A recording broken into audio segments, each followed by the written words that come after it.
یہ عرب ممالک کے آگے کے ملک جو ہم درمیان میں ہیں کون سا ہے؟ وسطی ایشیا. اور بھی بہت ساری جگہوں پر وسط کا لفظ استعمال ہوتا ہوگا.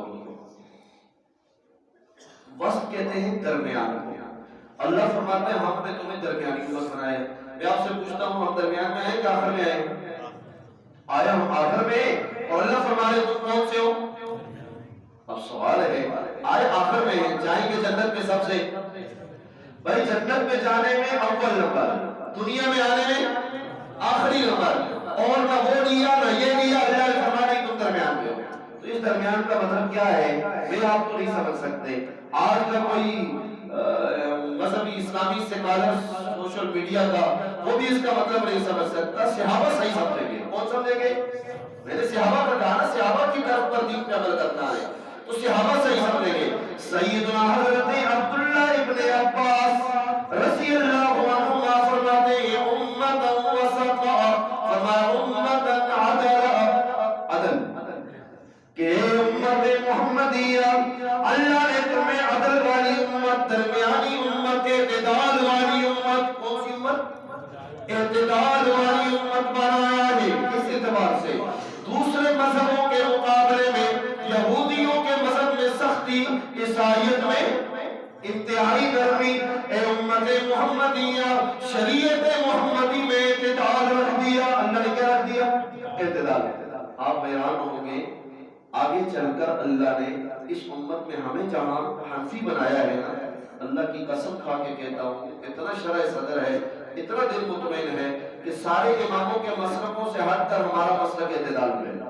پتہ آپ کو بعض ائمہ میں سختی ہے, بعض ائمہ کے ہاں نرمی ہے, اور ہمارے امام صاحب کے ہاں اعتدال.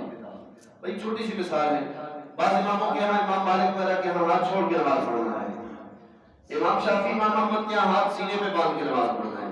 ہمارے امام صاحب نے چھڑوایا یا سینے پہ بدوایا یا درمیان میں رکھوایا؟ سمجھ آ رہی بات؟ حدیثیں دونوں تھی, سینے والی بھی اور ناف والی بھی. امام صاحب نے کہا دونوں پہ عمل ہونا چاہیے, مرد سارے ناف پہ باندھ دیا کرے, عورتیں سارے سینے پہ باندھ دیا کرے. سبحان اللہ. یہ کیا ہے امت وسطا, یہ کیا ہے اعتدال. اللہ نے ہمیں اعتدال دیا ہے, ہمیں حکم بھی دیا ہے کیا کس طرح چلنا ہے جی؟ اعتدال سے چلنا ہے. اب میں آخری جملے عرض کرتا ہوں غور سے سنیں. یہ تو تمہید ہے جو میں نے آپ کو سمجھائی کہ ہم الحمدللہ اعتدال پر ہیں. ایک اور اعتبار سے بھی کہہ دیتا ہوں, ایک مثال ذہن میں آئی ہے.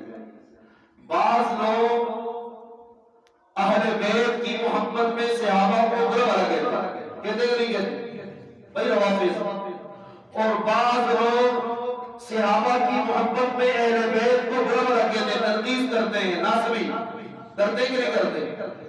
اور اللہ نے ہمیں وہ عقیدہ دیا کہ صحابہ بھی ہمارے اور اہل بیت بھی. اعتدال ہے کہ نہیں ہے؟ سچ بتائیں. بعض لوگ امت کے نیک طبقہ, نیک اولیاء, محدثین, ائمہ, فقہاء, اولیاء کرام, ان کی برائی بیان کرتے ہیں. کیا کرتے ہیں؟ ان کی کمیاں پیش کرتے ہیں, ان کی تنقید کرتے ہیں, ان کو برا بھلا کہتے ہیں. اور بعض لوگ اولیاء, ائمہ, محدثین کو خدائی کے قریب لے جاتے ہیں. نعوذ باللہ. کہاں لے جاتے ہیں؟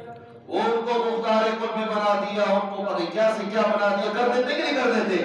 الحمدللہ ہم اللہ کے ولی کو اللہ کا دوست مانتے ہیں, نہ اس کی تنقید کرتے ہیں, نہ اس کا درجہ کسی نبی کے برابر سمجھتے ہیں. اعتدال ہے کہ نہیں؟ تو الحمدللہ اعتدال ہمارے پاس ہے کہ نہیں ہے؟ یہ تمہیدی بات ہے.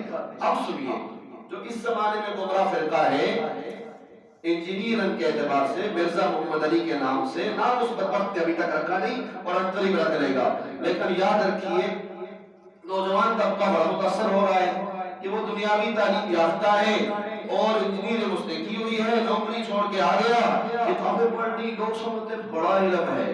کیا سمجھتے جی؟ میرے سوالوں کا جواب آپ نوجوانوں نے توجہ سے ذہن حاضر رکھ کے دینا ہے. مجھے یہ بتائیں, رٹی رٹائی کتابیں اٹھا کے پڑھ لینے کو اور لکھی ہوئی بات کو اٹھا کے بیان کرنے کو علم کہا جاتا ہے یا معلومات؟ جی معلومات. میں عرض کرتا ہوں آپ کو, محمد علی مرزا صاحب کا سارا علم خدا کی قسم ان 3 جملوں میں بند ہے. کون کون سے؟ ہمارے اہل سنت والجماعت کے 3 بڑے مسلک ہیں، دیوبندی، بریلوی اور حدیث ہے کہ نہیں؟ سنی شیعہ کے مقابلے میں سنی، جب سنی ہے تو کتنے ہیں؟ 3، اہل حدیث، دیوبندی، بریلوی۔ اچھا جی، اب آئیے اس ظالم نے کیا کیا؟